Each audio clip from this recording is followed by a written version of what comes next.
Assalamualaikum warahmatullahi wabarakatuh. Waalaikumsalam warahmatullahi wabarakatuh. Hari ini pembelajaran kita mendengarkan, ya berarti mendengarkan sama artinya dengan menyimak, ya. Kebetulan kalian akan menyimak suatu atau satu dongeng, satu cerita. Tapi sebenarnya ini bukan cerita atau dongeng, sejarah, ya. Kira-kira sejarah apa yang akan diceritakan oleh Bapak? Sejarah makam Lewi Muhara atau disebut makam Nyi Gelis. Kita sebutnya di orang mas makam Nyi Gelis. Siapa yang ingin tahu tentang asal usul Nyi Gelis?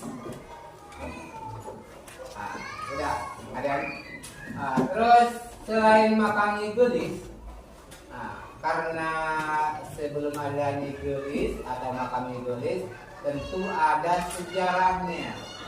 Siapa penemu makam Nyi Gelis atau yang disebut Mbah Gandasari? Kalian belum tahu ya nama asli Nyi Gelis? Tahu belum?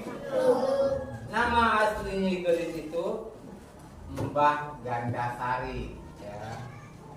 Nyimas Gandasari. Tahu sekarang?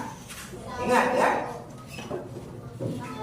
Jadi kalian jarak ke makam Nyi Gelis, tahunya makam Nyi Gelis, ya. Belum tahu namanya, ya. Tapi siapa yang sudah sering atau pernah ke sana? Ke makam Nyi Gelis? Semuanya pernah? Yang jarang, yang bersama orang tua atau bersama siapa? Pernah? Berarti kalian sudah kenal ya makam Nyi Gelis. Hanya belum tahu asal usul karomat itu. Nah, sekarang Bapak mau ceritakan ya karomat makam Lewi Muhara. Sebelum dilanjut ada asal usul Lembur Maja atau Kampung Maja. Siapa yang tahu Maja, Kampung Maja itu diambil dari kata apa? Sungai. Dari kata sungai, yaitu Sungai Cimaja. Siapa yang pertama kali menemukan atau menamakan Kampung Maja? Siapa? Ada yang tahu nggak? Pada zaman dahulu, sekitar tahun 1900-an, negara Indonesia masih dijajah oleh Belanda. Ya. Berdirilah sebuah kampung yang dinamakan Kampung Maja, yang diambil dari kata nama air, yaitu Cimaja. Ya. Orang pertama yang membuka Kampung Maja yaitu Aki Dairam atau Aki Nawiyah. Nawiyah itu putrinya Aki Dairam. Maka Aki Dairam biasa disebut Aki Nawiyah, padahal Nawiyah itu putri, awewe. Karena zaman dahulu itu orang tua, misalnya orang tua kalian Abdullah. Nah, kemudian anaknya namanya Fatimah, maka Abdullah itu disebut Fatimah. Nah, seperti ini. Aki Dairam mempunyai putri namanya Nawiyah, maka disebut Aki Dairam itu Aki Nawiyah. Ya. Beliau membuka Kampung Maja. Suatu hari Aki Dairam pulang dari membajak sawah. Nah, kalau membajak sawah biasanya pakai apa? Pakai kambing, unta, kerbau atau sapi? Nah, pakai kerbau ya. Kalau membajak sawah itu pakai kerbau. Nah, kerbau setelah itu ya, setelah membajak sawah, kerbau dimandikan di Lewi Muhara. Siapa yang pernah mandi di Lewi Muhara? Itu dulu pernah kerbau itu mandi di Lewi Muara di situ ya. Nah, lalu setelah kerbau itu mandi ya, kerbau itu tidak pulang ke kandangnya ya, ke tempatnya biasa di kandang tapi tidak pulang ke kandang. Melainkan kerbau itu masuk ke dalam hutan. Masuk ke dalam hutan. Bahkan Akinawiya dan anaknya juga mereka takut untuk masuk ke dalam. Akhirnya kerbau itu dilempari dengan buah kesur. Entah apa itu buah kesur, aku juga nggak tahu. Yang jelas ada buah kesur di pinggiran Leluhara, lalu kerbau-kerbau itu atau hutan itu dilempari oleh buah kesur supaya apa? Supaya kerbaunya yang di dalam hutan keluar. Tapi kerbau-kerbau itu tidak keluar juga. Akhirnya Aki Dairam dan anaknya masuk ke dalam hutan. Setelah masuk ke dalam hutan, apa yang terjadi coba? Kira-kira apa? Karena kerbau Aki Dairam itu banyak, sekitar 4-5 lah. Tuh.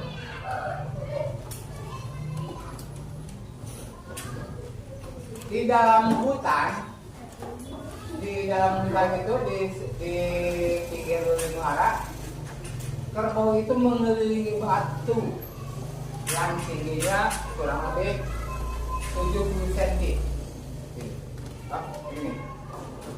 Ini 70 cm ya tingginya batu-batu itu.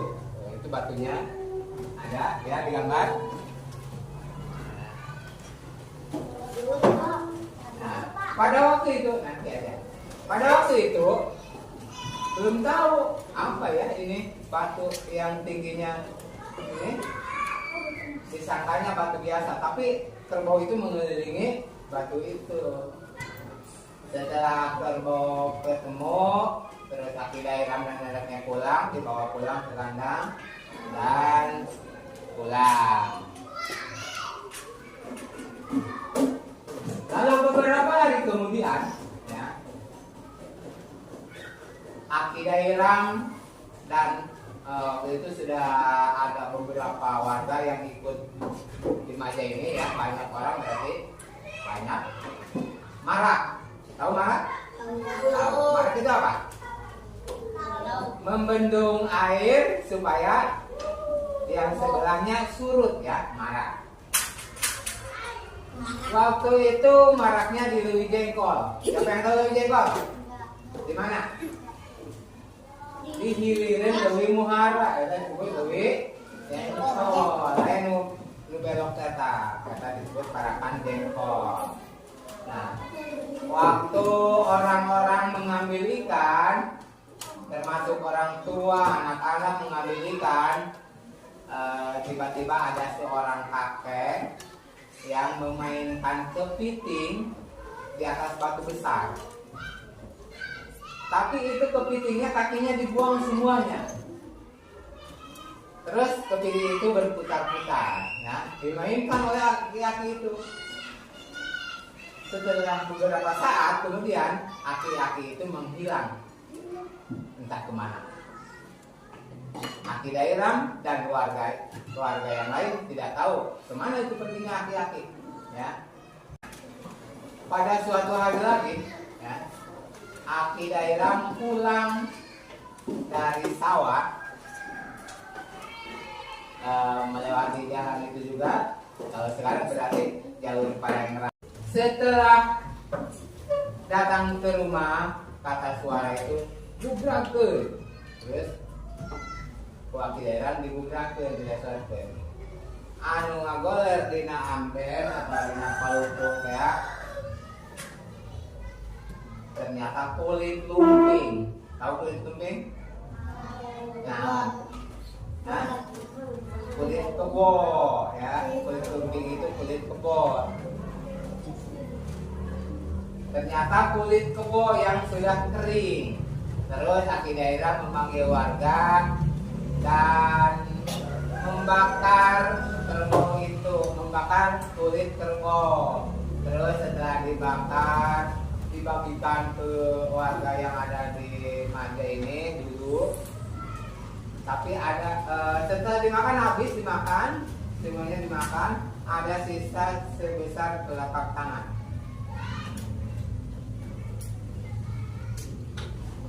Ada tersisa sebesar telapak tangan. Terus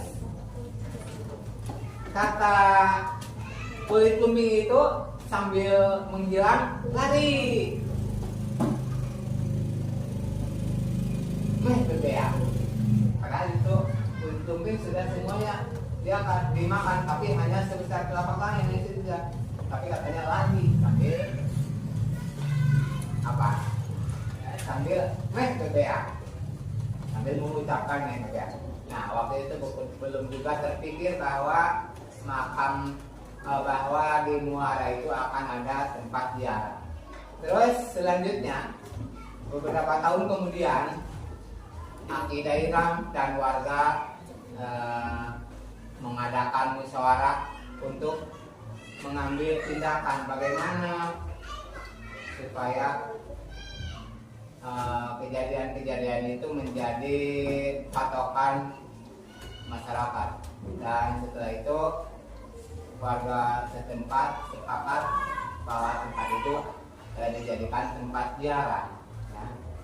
Dan beberapa waktu kemudian ternyata di situ juga selain makomnya Nyi Gelis atau Mbak Gandasari atau yang lainnya, ada 4 orang yang ada di situ, termasuk Aki Dagul itu siapa ya?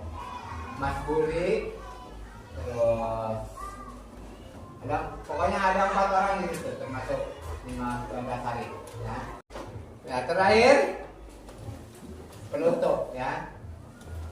Setelah kalian tahu bahwa makam Muara itu karomat, itu mengingatkan kita untuk kehidupan kita, bahwa hidup kita itu tidak akan lama, ya, semuanya akan mati, akan meninggal, akan meninggalkan kita. Di situ tidak ada kuburan, ya. Ingat ya, di situ bukan kuburan, tapi makom. Tahu makom? Makom itu tempat, ya, tempat cicing. Nah, misalnya Bapak ya, langkah Gunung Genut, itu Bapak cicing gitu, bisa pada tahun, 5 tahun gitu. Ini tiup, apa misalnya, tahun-tahun. Terus nih, tanda dirinya. Nah, ada disebut makom. Bapak mah kemana? Ada makom. Dari kuburan ya. Ada kuburan namanya, ada sama lain kuburan makan, kuburan itu lain. Tapi makomna, tempat cicingna Nyi Gelis jadinya, Neopata. Jadi kuburan nama kuburan Saboa, kuburan Aki Dairam, Aki Daiwak, Nawiyah jadinya. Ya. Jadi kita menyebutkan jarak ke makam kuburan, ke makom Nyi Gelis, ya, atau tempat cicingna Nyi Gelis Bareko.